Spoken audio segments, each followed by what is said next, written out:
Roller coasters are a source of worldwide entertainment and have been for decades. They are wheeled open carts that travel at intense speeds on a track. Since the creation of the first roller coaster, the world has been in a race to build the highest, fastest, and most frightening ride.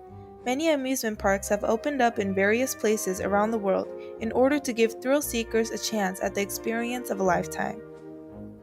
In the 18th century, thrill seekers in Russia would build large steep hills of snow and ice to sled down. These hills would get up to 80 feet tall, and they are very popular among the upper class. Catherine the Great, the Empress of Russia from 1762 to 1796, in fact ordered the construction of one beside the Iranian Bomb Palace. These Russian mountains would be coined the inspiration for the first roller coaster and would provide the inspiration for many variations to come.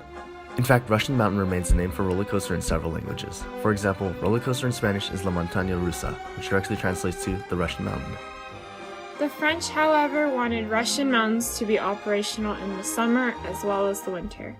In Paris of 1817, in the Parc Rougeant near the Champs-Élysées, the Promenades Aériennes, or aerial strolls, was built, the first roller coaster to operate on wheels.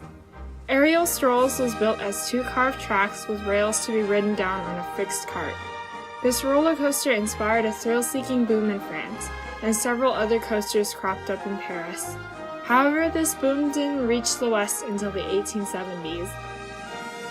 The MAUCH Gravity Railroad was a large downhill track built to transport coal through the mountains of MAUCH, Pennsylvania.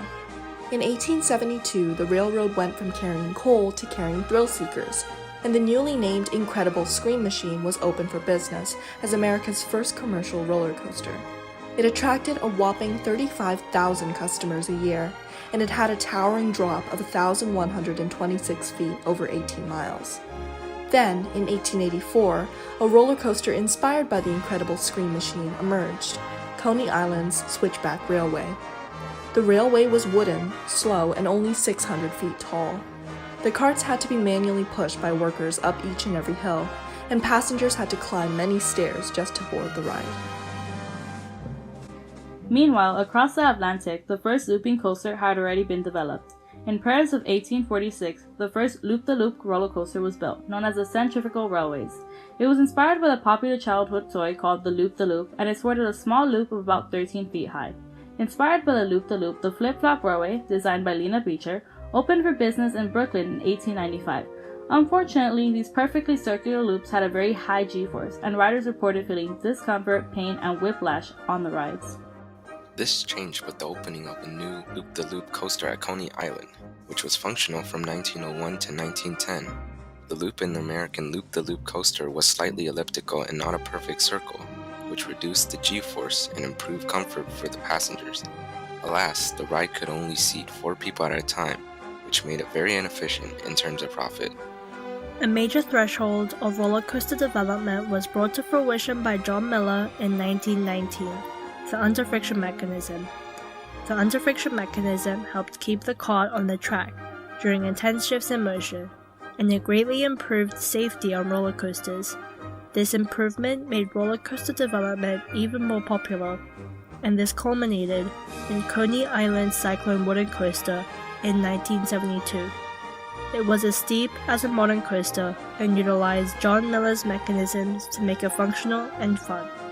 Additionally, years ago, in 1959, the first steel roller coaster was built in Disneyland, known as the Matterhorn Bobsleds. The use of steel in roller coasters was a major threshold moment. Steel allowed tracks to be bent and twisted in ways that were impossible with wood. This allowed roller coasters to be even more versatile and to provide an even more intense and enjoyable experience. An example of how steel tracks were used is in the Corkscrew, which was built in Knott's Berry Farm of Buena Park, California in 1975. The ride performs an inverting twisting movement that would pioneer the designs of modern roller coasters. The modern age of roller coasters is filled with exciting and innovative thrill rides that have spread all over the world. From rides exceeding a 90-degree drop like Saw the Ride and Hang Time to incredibly tall roller coasters like King de Ka, the tallest roller coaster in the world. Thrill skiers are finding more and more enjoyable experiences in amusement parks everywhere. These rides would not exist if not for collective learning accumulated through years of history.